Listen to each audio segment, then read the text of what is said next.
जय हिंद दोस्तों। आज जिस टॉपिक पे हम लोग बात करने वाले हैं बदलाव तो फ़िलहाल पूरे इस देश के लिए ज़रूरत है, क्योंकि जिन तरह के बदलाव का अभी हम जिक्र करेंगे आगे, तो कहीं ना कहीं देश के 95% हिस्सा में उस तरह की शासन व्यवस्था ही चली आ रही होगी। तो ज़रूरत है बदलाव करने की।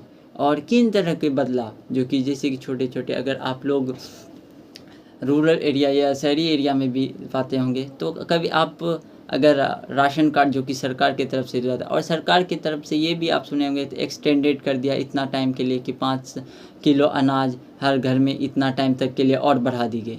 पर क्या आप ज़मीनी स्तर पे गए हैं? अगर आप पता कीजिएगा, अपने घर में पता कीजिएगा, तो एक व्यक्ति पर 4 kg ही राशन दिया जाता है डीलरों की तरफ से।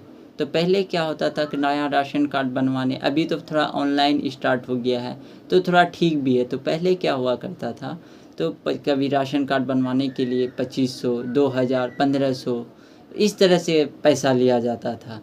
और किसी का कटवाना है तो फिर भी उसी तरीके से पैसे, जो कि ये सब काम सरकार जिसको आप बनाते हो जनप्रतिनिधि या आगे में जो कि ऑफिसर सब है, ये सब एकदम काम निःशुल्क वाले हैं। तो इस पे इस तरह का ठगी हो रहा था। कभी अगर आप वार्ड सदस्य और मुखिया मिलकर कोई कोई पंचायत में इतना इंदिरा आवास के नाम पर ठगी लाखों का ठगी कर लेता था, वो भी नॉर्मली से, क्योंकि आदमी सबको तो उस तरह का एजुकेशन था नहीं, और वो मुखिया वार्ड सदस्य सबके बाद में आकर के पैसा दे देता है। तो ये भी तो एक तरह का करप्शन है। अगर हम लोग बात करेंगे कि अगर बात किया जाए कि अगर ब्लॉक में, तो अगर आप अपने बच्चों का ही आधार कार्ड बनवाने जाइएगा, तो जो कि आधार कार्ड बनवाना निःशुल्क है, पर ब्लॉक के में जो वहाँ पे बैठे हैं तो उनके तरफ से लगभग 300-400 रुपया अवैध टाइप से कभी अपडेट करने के लिए हम सुने हैं कि 1500-2000 तक रुपया लिया जाता है।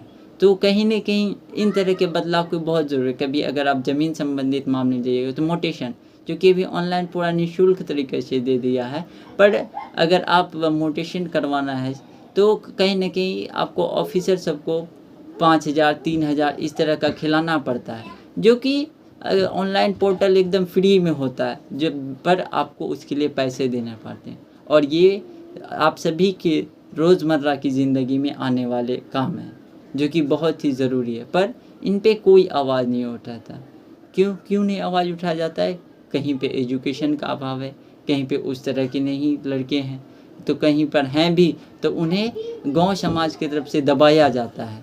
तो ये याद रखिए, अगर गलत को गलत देखकर खामोश रहना वाला भी जितना करप्शन करता है उतना ही भागीदारी है। तो हमें ज़रूरत है इन सभी से आवाज़ उठाने की।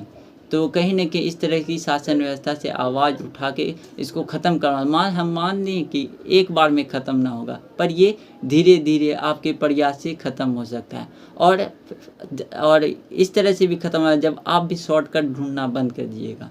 अगर आप ही नॉर्मल सोचिए कि अगर आप ही का कोई काम नहीं होता है तो आप ही पहले कहते हैं अधिकारी को कि जा कर के कि सर कुछ ले दे के मेरा काम कर दीजिए। तो कहीं न कहीं आपको एकदम सही बन करके सही काम करवाने की ज़रूरत है। तो इसी तरीके से धीरे धीरे ख़त्म होगा। अगर आप आवाज़ उठाइएगा तो कहीं न कहीं जनता, जो कि जनप्रतिनिधि है, जनता में भी आक्रोश होगा और जनप्रतिनिधि में भी डर का थोड़ा बहुत होना, जो कि उस तरह के करप्शन ऑफिसर करते हैं, तो कहीं न कहीं उस तरह के डर का माहौल होगा और इसी तरीके से धीरे धीरे सुधर सकता है। तो ज़रूरत है हम सभी को, और अपने बच्चों को पढ़ाइए, क्योंकि एजुकेशन एक ऐसा हथियार है जो कि नेता सब क्यों नहीं बोलता एजुकेशन के, क्योंकि वो जानता है कि अगर आपके बच्चे पढ़ लिख लेंगे तो सवाल खड़ा करने लगेंगे, और सवाल खड़ा करने लगेंगे तो नेता सब के लिए बहुत बड़ी मुश्किल हो जाएगा।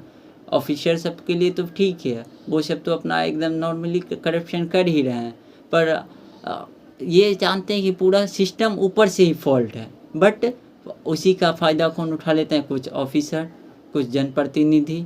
तो ज़रूरत है हम सभी का आवाज़ उठा करके एकदम ज़ोर शोर से इसका विरोध करें, क्योंकि विरोध करना भी ज़रूरी है, और इन्हीं छोटे छोटे प्रयास से ये धीरे धीरे एक झटका में तो ख़त्म नहीं होगा, पर धीरे धीरे ख़त्म होगा।